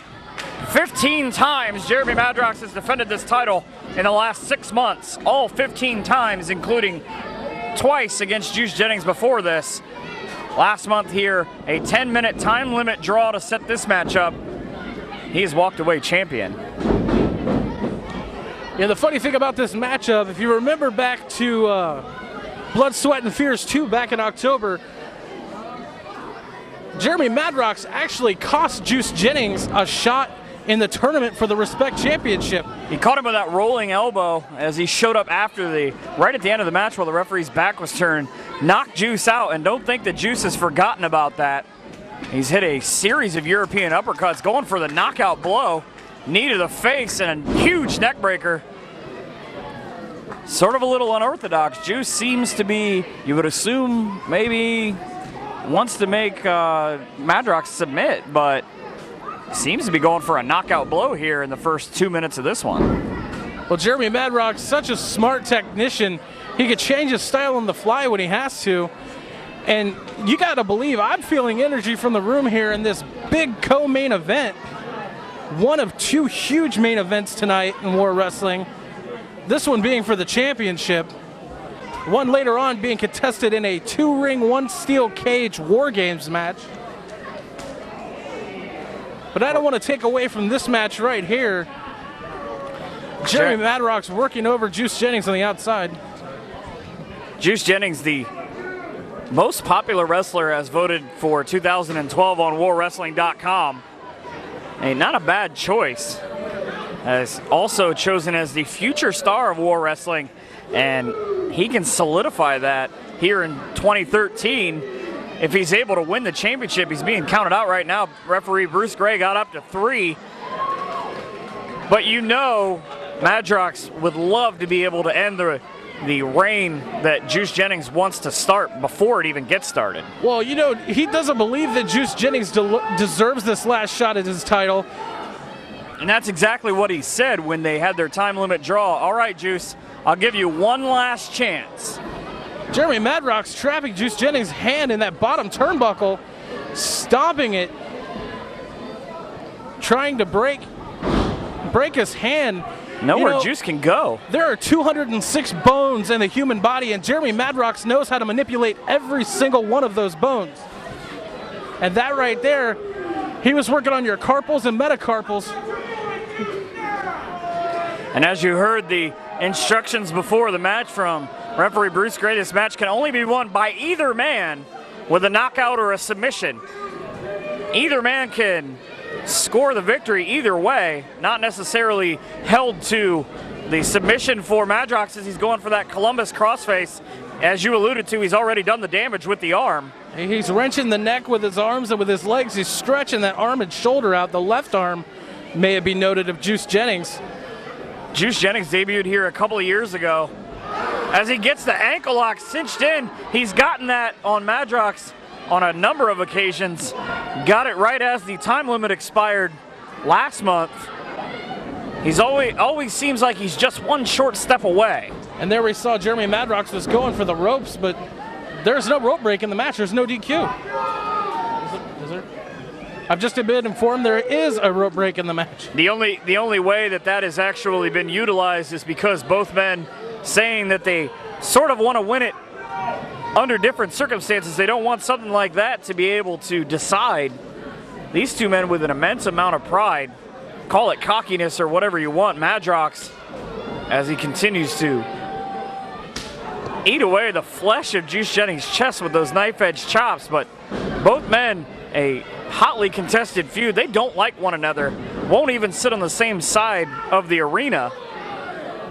So you got to imagine they would love to knock the other one out. Well, you also have to believe that Jeremy Madrox has Juice Jennings' number, as you said before. He's beat him on several different occasions.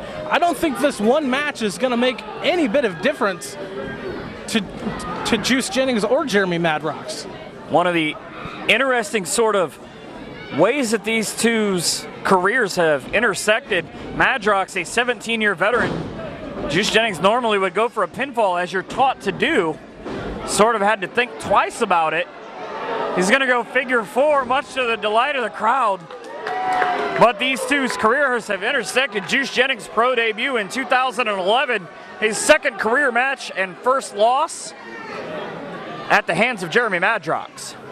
And Jeremy Madrox is none too shy to remind Juice Jennings of that at every opportunity.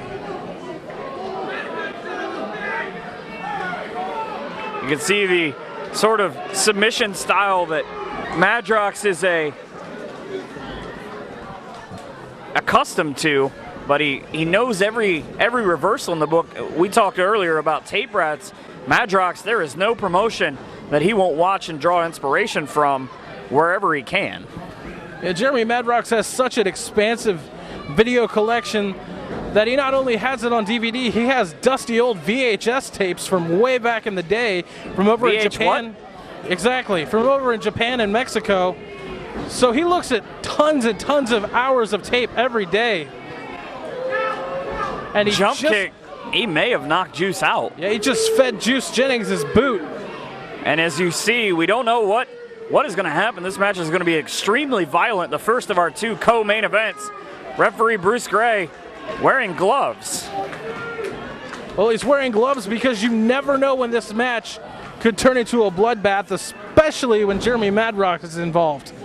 Juice Jennings, we mentioned that he debuted in 2011, but he actually trained at the Big Guns Wrestling Academy for Jeff Cannon 8 months before he had his first match. You know who was there the day he started training? Who was that? Jeremy Madrox. So these two men have known each other for a long time. See if that comes into play. I would imagine you've got to change up your style Juice might try to get Madrox one of those violent European uppercuts, but he's going to go sort of a reverse Boston Crab. This is what he calls this the Canton Crab. Absolutely. He's trying to wrench on the back of Jeremy Madrox. He's trying to go for both of his submissions. He caught Madrox in the ankle lock momentarily earlier. And you think the normal Boston Crab screws with your spine. Great reversal by Madrox into a sleeper right in the middle of the floor. And that's exactly where you want to have the man in a hold like that, is right in the middle of the ring. Referee Bruce Gray is down in there and checking him very deeply to make sure that is not across the throat. But even if it was, there's no disqualification in the match. So you're right, it really doesn't matter at this point. Both men need to get to a time where Madrox, with a sort of reversal on himself, ends up in his own move, as Jennings, with a sleeper from behind, went for the rolling elbow. Juice knew better, got him into the ankle lock as he dropped him down to the floor, right in the center of the ring. You can hear him screaming all the way out here. Yeah, he's screaming in pain, and we're at least a good 50 feet away from the action. A kick to the nether regions has the challenger reeling in his last chance here to be the War Wrestling champion. Madrox goes for the ankle lock himself, something we haven't seen before. Was actually taking a play out of Juice Jennings' book and turning his own maneuver against him. That's a smart move if you ask me. I don't think Juice Jennings expected that. Took a page out of Madrox's books as he goes Columbus crossface. And you got to imagine, though, how humiliating would it be to lose your championship in your own move? Jeremy Madrox working over Juice Jennings down in the corner, laying the boots to him. I want to remind you, this is one of two huge main events that we're having tonight at War X. This one for the War Heavyweight Championship. We've already had two title changes here tonight, as the Tag Team Championship is now resting in the hands of that sleazeball Vinny from Jersey and the Scarbonis. And Mikey D, the first ever Respect champion, even though he doesn't have possession of the belt. Speaking of possession, Madrox paid for it as he thought he was going to be in control. Jennings did the smart thing, running step for step, kicked him from the outside in. Referee Bruce Gray administering the 10 count again. If the man can get to his feet by the count of 10, the count will end. But you gotta wonder, and this might just be a referee's discretion, what if both men can't answer to the 10 count? What happens then? Well, in that event, it would be declared a draw, and Jeremy Madrox would retain here at his 16th title defense as War Wrestling champion. Open-handed slaps right and left and elbows to the face. I don't know how Juice withstood it, let alone came back from it. The veteran move by Madrox, is he so quick to sort of cut Juice off every time he thinks he's going to get started. Went for the rolling elbow, and if you don't hit it that quick, you're going to leave yourself open and pay for it. Juice takes Jeremy Madrox up into what looked like a powerbomb type maneuver. Madrox fighting out of it. Way up top again, got him way up. He's going to break him in half if he... Did you see the back of Jeremy Madrox's head whip as he hit that top turnbuckle? I think he might have hit the post. You got to imagine this would put Juice in control, but no! Rolling elbow. Juice hit one of his own. Both men down like you talked about. Referee Bruce Gray once again administering the 10 count. The first man to get back to his feet will be declared the winner, but if both men get back up, this match will continue. Count is halfway up. Somehow both men get to their feet and stagger off into different corners. Madrox at 7, up to 8, 9. Madrox, he's done. Juice Jennings has went from tag team wrestler with the Boys of Summer and Tropic Thunder to War Wrestling champion. Are you kidding me? This is our new War champion. Well, the kid got lucky on this night as he defeated Jeremy Madrox with one of his own maneuvers. Call it luck, call it destiny, but you can only call him one thing. That is successful, because Juice Jennings is the new War Wrestling Heavyweight Champion, ending the tyranny of Jeremy Madrox.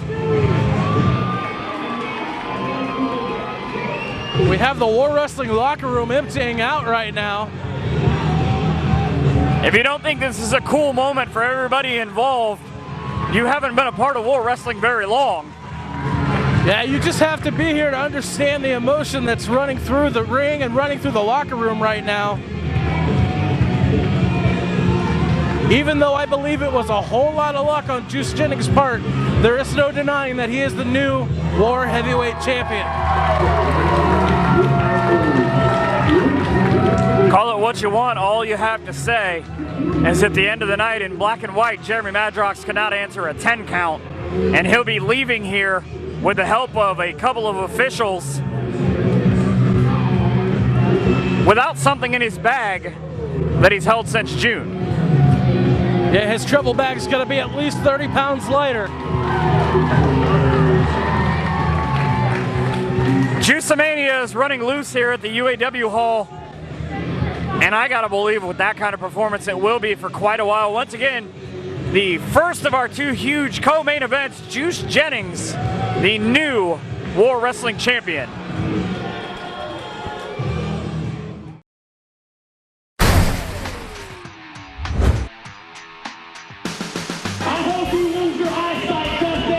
The killing spree begins. This match is 10 years in the making. The feud started no love lost and has exploded from there. At Blood, Sweat, and Fears 2, these men laid it all on the line in a leather strap match that had Jock Sampson get arrested after beating the timekeeper.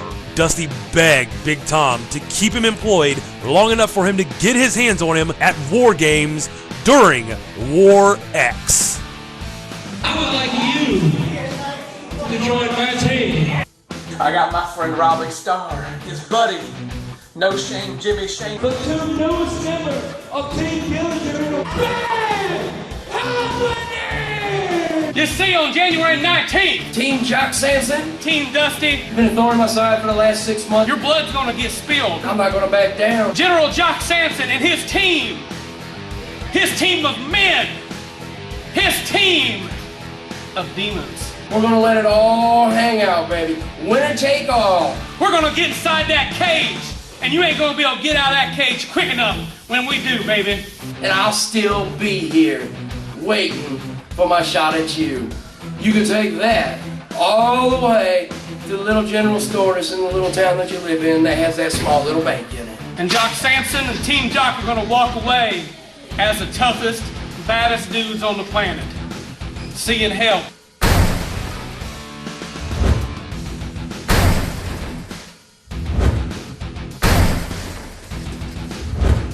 Somebody's gonna die. General Jock Sampson joins me at this time. Your date with Destiny and Team Dusty happens tonight at War X. Well, I'm gonna tell you, the people of Lima, Ohio have been waiting over 1 damn year. 1 damn year for the greatest show in the history of Lima, Ohio. And so that happens. The main event, War Games. War Games, it's just exactly like it sounds, baby. It's Team Jock Sampson, Team Dusty Dillinger. Two men who have hated and who have beat on each other all year long. We have two badass teams. I hate Matt Mason on this team too. I can't wait to get a hold of him too, that little punk ass bitch. And I'm gonna tell you this, Jock Sampson is not gonna run. Jock Sampson's not gonna cry or run away, baby. All I'm gonna do is I'm gonna take my fist, I'm gonna take my lucky cowbell Conway, and I'm gonna make people bleed. I'm gonna make them suffer, because I have no pity for stupid bastards if they get locked away with me. But doesn't not knowing who their fifth man, doesn't that worry you at all? Do I look like a man that worries, that sits up all night long worrying about what things are gonna come in the future? Don't you know I'm the baddest bastard in the history of wrestling? I walk into a bar, I'm the only one that walks out. And that's the way it's gonna happen tonight. Prediction, Team Jock. War Games, one of the biggest matches in War Wrestling history, if not the biggest match. Dusty Dillinger, you captained a team to face your longtime nemesis, Jock Sampson.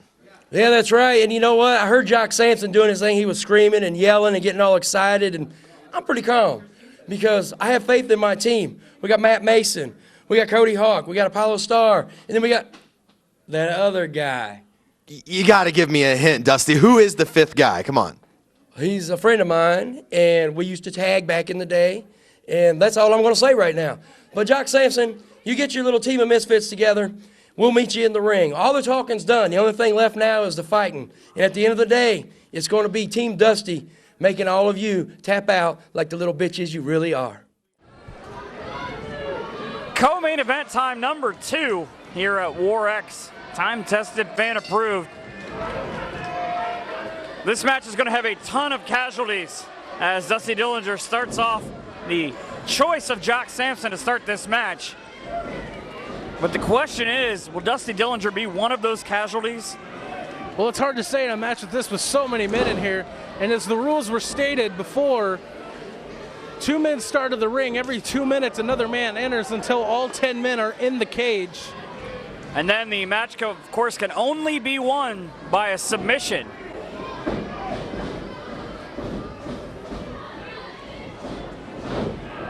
Dusty Dillinger with a flapjack. What's interesting about that stipulation is not a lot of these men are known as submission artists. Oh, okay. My bad. And you gotta think Dusty Dillinger here in War Wrestling has been in a lot of cage matches. One of the most notorious cage matches he took a part of was against Sweet Stevie Lee, in which he took a dive all the way from the top of the cage through a table at the floor. The problem with that is the table didn't break, and he sort of bounced off of it onto the concrete floor. Yeah, that was one of the big-time early War Wrestling matches we had, and tonight might be reminiscent of that night because nothing is guaranteed when you're on top of that cage. I don't know where Jimmy Shane exactly is going to go as we see who the next participant is. A random drawing held backstage. And a huge kick by Dillinger. Oh no.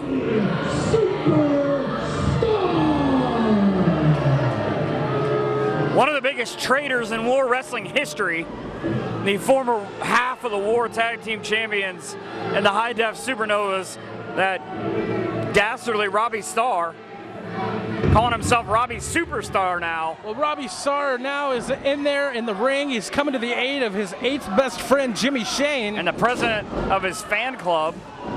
But it doesn't seem to matter right now. Dusty Dillinger taking on a tag team in the winners. Yeah, the stipulation before this match was that Jock Sampson got to pick the first man in the cage, and he picked Dusty Dillinger. And what you have to wonder is all 5 members of Team Jock have been revealed, but Dusty's still holding close to his chest who his 5th member is. And Jimmy Shane has definitely seen better days, as has Robbie Starr. I'm not sure if he's a fan of bowling, but he just did his own version there. Violent kicks by Dillinger. I think Robbie Starr just headed for higher ground as he went into the other part of the cage. Now he's back. Of course, Robbie Starr, the kind of guy who will he's always a tough guy when he has a numbers advantage. And they're taking advantage of that numbers advantage. Dusty Dillinger fighting him off, though. 2, 1. The next participant is... Oh, no. If you thought Dillinger was in a world of trouble before... Well, Team Jock might have the greatest advantage they could have hoped for tonight, as the 3rd member in this match is none other than the Appalachian sensation himself, Jock Sampson. My question for you was, is Dusty Dillinger prepared to suffer? He better make peace with whoever his God is, because he's going to suffer at the hands of Jock Sampson. Is he prepared to bleed? Well, the steel cage is not forgiving. Dusty Dillinger is no stranger to bleeding inside a steel cage. A numbers game proving far too much for Dusty, even though you can hear those knife-edge chops and see the welt already forming on Jock Sampson and Robbie Starr as you look at his chest. So the Jock Dynasty, as he's referring to his team, might just end the career of Dusty Dillinger before he even gets a teammate to help him out. The worst situation for Dusty Dillinger now, as 2 members of Team Jock still remain in the back, is if the next member out is either Chris Hall or Sherman Tank. My God, I cannot imagine how bad a 4-on-1 would be. But that would be the kind of advantage that would be in Jock Sampson's favor, and probably what he's hoping for, because he wants to cause Dusty Dillinger a ton of pain here tonight. The bigger question, too, is Dusty gets the 5th man, the last man in the match, but who is it? Who's crazy enough to get inside of this double cage? And that's not a member of Bad Company. Who's he gonna go after? Matt Mason with a long history against Robbie Starr. They're looking for the door. They need to be looking behind him. Mason all the way up top. He just starts on top of the cage. Mason off the top, crossbody, takes out all 3 members of Team Jock. Much to the delight of the fans in attendance, and if ever there was someone that Dillinger needed on his side right now, it's Matt Mason. Well, even though it's 3-on-2 right now, Matt Mason dwindled those numbers down a bit with that high crossbody off the top of the cage. How much of a toll has Dusty had taken on his body, though? 6 minutes alone in the cage, getting beaten on by the winners and the Appalachian Outlaw, Jock Sampson. Well, I've always said Dusty Dillinger's got more guts than he has brains. Mason just double DDT'd the winners. So down go Robbie and his buddy, and like we said, Mason with a score to settle with a couple of guys here in this match. Great version of a jawbreaker almost. Mason floats over into the submission. The problem is he can't get that submission even if Jimmy taps out until all 10 men are in the cage. And that submission looks to be like an octopus hold there that he has on him. All 5 men in the match here, half of the men in this match, as we'll get another one here in just 5 seconds. But the only way I can think to explain it is how much do these guys hate each other if they're willing to put their bodies on a line in a match like this. One of the most barbaric matches we've ever had here in War Wrestling. And this right here, this is not what Matt Mason or Dusty Dillinger wanted to hear. This is that numbers game that I was talking about. Either member of Bad Company, whether it's Chris Hall or Sherman Tank coming into this match, is just going to be a total bunch of devastation coming at the 2 members of Team Dusty that are in there now. It doesn't really matter which one came out, like you said, because 2 mountain men almost makes it 2 extra guys. Not to mention 2 former War Wrestling Tag Team Champions. A fact that they both will not let you talk about. They lament the fact that they were never even given a rematch. But right now, the tag titles don't matter. You know what matters to Chris Hall? Hurting people. And not only does Chris Hall come out, you see Ripper Blackheart, his manager, came out with him as well. The manager of Bad Company. And they are just taking it to Team Dillinger now. Somehow in the middle of that foray, though, if you notice, the forehead of Jock Sampson split wide open, and he has blood just pouring down his face. That right there is just a visual for the feud that Jock Sampson and Dusty Dillinger have had over the past year, stemming all the way back to No Love Lost in February of 2012. These 2 men, like you said, have fought for the better part of the last year, but at the Allen County Fair in a leather strap match, and again, just a couple of shows ago, it was Dillinger who put Jock Sampson through a table and seemed to have the upper hand in the feud for a moment. The odds will almost even out here. Bad Company has 1/2 of their team in, the winners in there with Jock Sampson. So still with a numbers advantage with 4-on-3, but a little bit of help as Cody Hawk, an established veteran, a great man to have on your team if you need a guy like that. Right, and as you saw there, Jock Sampson sent Dusty Dillinger into the cage. Chris Hall and Cody Hawk, of course, no strangers to one another, as Cody Hawk actually for them inadvertently cost Bad Company their tag team titles, as the Painkillers actually pinned him after that anger bang a couple of months ago in October here. Right, and Bad Company has never forgot that. They've been angry that they didn't even get pinned for their tag titles to be lost. And an even more bit of history here, going further back, these two teams entrenched in history. It was Bad Company, their first shot at the War Tag Team titles in December of 2010 at Cold War. Matt Mason, as part of the High Def Supernovas, walked out the victors in a tables, ladders, and chairs match. And don't think that Chris Hall and Sherman Tank haven't forgotten that. Right, I'm sure they would like to get a lot of revenge on Matt Mason for such a thing. See, Bad Company are the kind of men that hold a grudge, no matter how small. Jock Sampson's exactly the same way, and so is Robbie Starr, which I don't blame them. But that's just the men they are. Pretty much at this point, here comes Apollo Starr. So a handful of tag teams, as you see, using the cheese grater-like maneuver on the cage. Jock Sampson trying to split Dusty Dillinger open.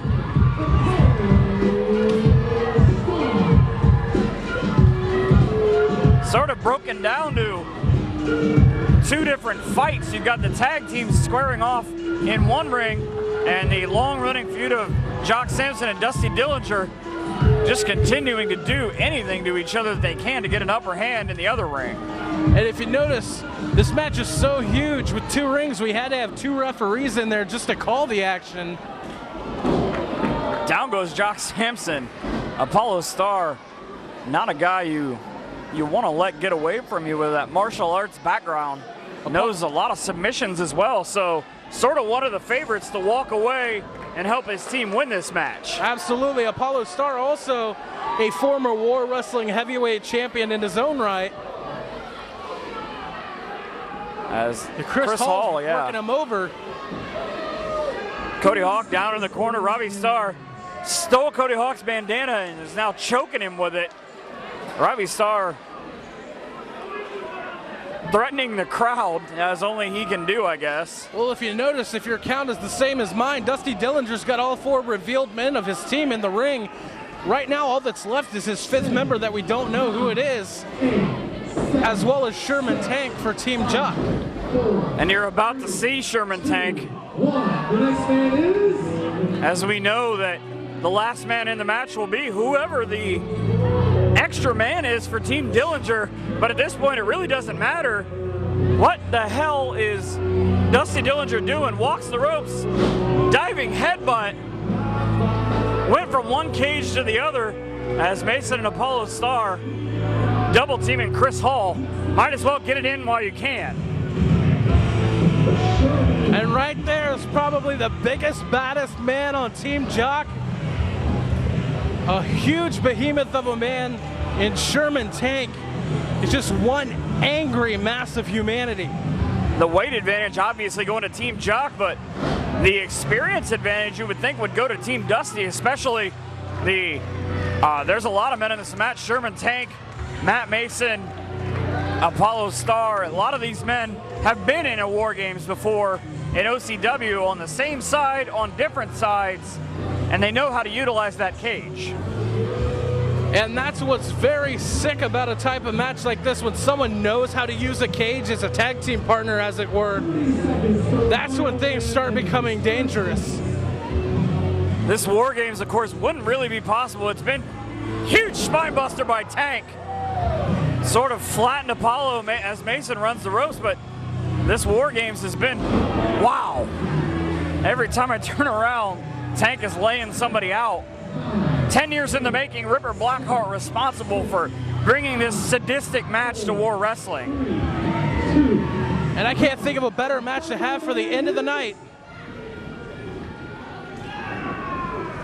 And who is the final member of Team Dusty? Is that River Blackheart? Better run for the hills. A man he is notoriously pissed off in the past. Bad attitude Brian Beach is the fifth man. What a coup for Team Dusty. Brian Beach has not been seen in a War Wrestling ring in over a year. What is he doing here tonight? Evening the odds. He's the 5th team member of Team Dusty? What a huge surprise. He goes double clothesline, down go the winners. Jock Sampson, a huge DDT. The match can now officially begin, the match beyond War Games. Now that all 10 men are in the ring, the first man to secure a submission and make his opponent tap out will win the match for his team. I can't tell if in the other cage, Chris Hall, if that's his own blood or someone else's blood on his head. Looks like he's busted open over that right eye of his. Beach sends Tank face first into the cage. Hall as well. And a super kick, down goes Hall. Normally you'd be able to win the match with a pinfall there. Team Dusty riding high right now. Yeah, Brian Beach was definitely the wild card in this match, and definitely the, what you would say, the person that changed the flow of this match. Beautiful drop kick by Mason as he knocks down one half of the winners. He's going to try and take them both out before the night is over. A long history between he and Robbie Starr, former tag team partners. Robbie Starr, of course, assaulting his wife here months ago. And Mason feels like he hasn't got a full payback. But Jock Sampson as well assaulted Jamie Mason when he hit her in the face with that cowbell during the 2-on-1 match. Well, if you ask me, that is all Matt Mason's fault. If he would have kept her away from ringside and out of the building, nothing like that would have ever happened. That is all on Matt Mason. Cody Hawk sent body first into the corner of the cage, sort of just laying there, and you were right about Hall. I can see from here above his right eye, he is split open. Dusty Dillinger sitting in the cage again. If you don't know the history of the men in the ring right now, some of the bigger stars in the Midwest, Matt Mason been on the radar of both major companies for a long time, as well as Sherman Tank. Chris Hall is going to end Cody Hawk if he can hit this suplex from here. Cody Hawk holding on for dear life, calling for one of his partners, and he's going to need help to not become a dot in the middle of that ring. You got to be kidding me.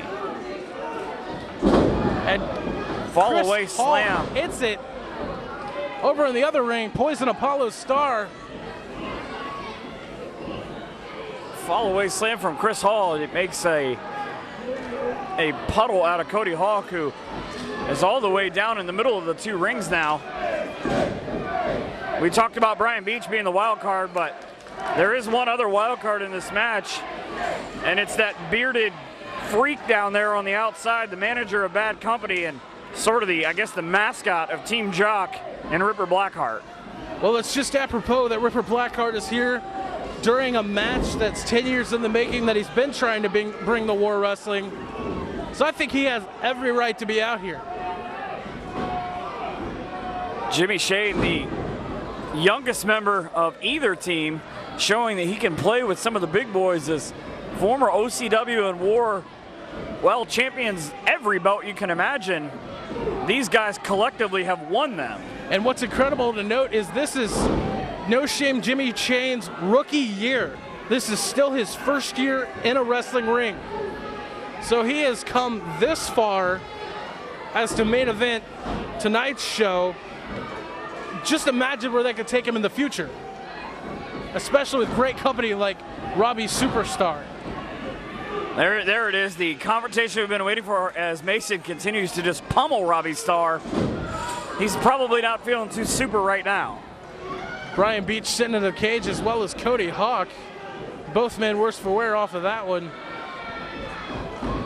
Sherman Tank in the corner comes out, and Brian Beach has been laid out by Bad Company, and right in the middle of Sherman Tank and Chris Hall is not where you want to be.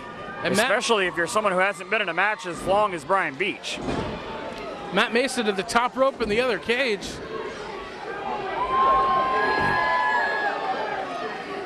Hitting a huge senton off the top rope. Matt Mason proving he'll go to any length to win this match for his team. He started off the match by jumping off the top of the cage, surprising the 3 members of Team Jock and the winners as they were looking in the door. Speaking of the winners, Jimmy Shane's twisted up like a pretzel. Nice abdominal stretch applied by Poison Apollo Star. Finally, one of his teammates, Robbie Starr, sees it, comes with a full head of steam, but that could have been all she wrote. Here, this is the second of 2 main events that we had tonight. The first main event won by Juice Jennings against Jeremy Madrox, crowning a new War Wrestling heavyweight champion. One of the men in the ring, Robbie Starr, calls himself Mr. 911 because the police department had to come out here and escort him out of the building after he attacked Jamie Mason for no particular reason. He may be the one that's in need of 911 if he continues to take these beatings that's being dished out by Team Dusty. Well, this match can only be won by a submission, and so far we've only seen 1 submission that I could have seen, and everybody is just more worried about dishing out pain to every member of the opposing team.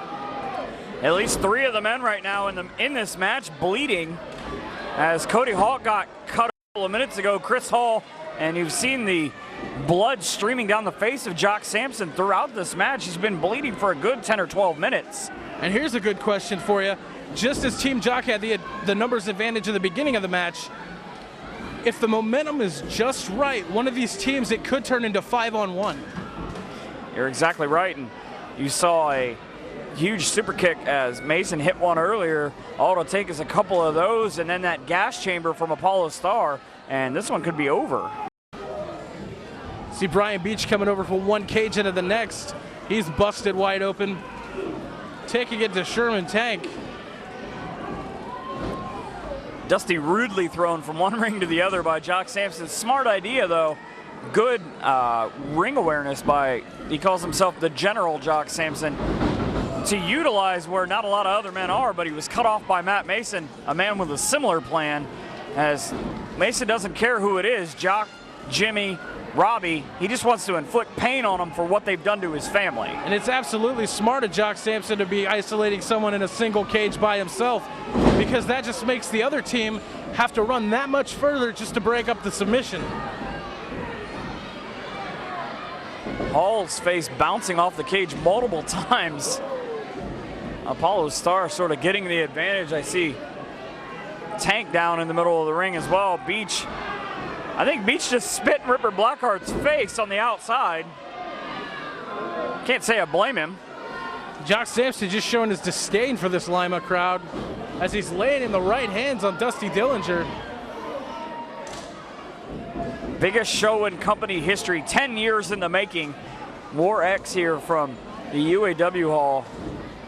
Michael McCormick and Carson Knightley have seen a wide range of emotions.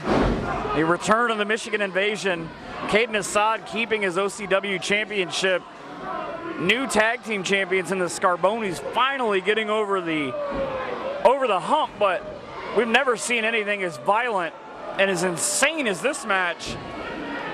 Apollo Star's about to get the worst of this. Powerbomb suplex, Tower of Doom combo in the corner, and everybody down. Every single one of those men is worse for wear. Robbie Starr and Jock Sampson in opposite corners. Elbow drop by Jock. Moonsault Robbie Starr. Nobody home. If anybody's going to know how to scout that, it's going to be Matt Mason. Yeah, Matt Mason and Robbie Starr know everything about each other. They traveled the roads together. Dual submissions by Matt Mason and Dusty Dillinger. If either one of these men give up, as you can hear Mason yelling tap, the fans in Lima agreeing with him. Brian Beach trying to get to Chris Hall, cuts him off. I believe, was that a dual elimination we just saw? One submission's all you need. Team Dusty got 2. And they're the winners. But I don't believe that any of these guys are going to be okay with that and done hating one another. If you think you've seen violence before, wait till you see the aftermath of how this turns out. Brian Beach, the Crimson Mask, but the surprise entrant helps his team be victorious. Have you ever seen anything like this in your life? This has to be the biggest thing I've ever been a part of in War Wrestling, the biggest night in company history. What a night for War Wrestling it has been here. Make sure you come out to the UAW Hall and join us in March for the aftermath. For Carson Knightley, I'm Michael McCormick. Thank you for watching the iPay-per-view and buying the DVD. This is War Wrestling.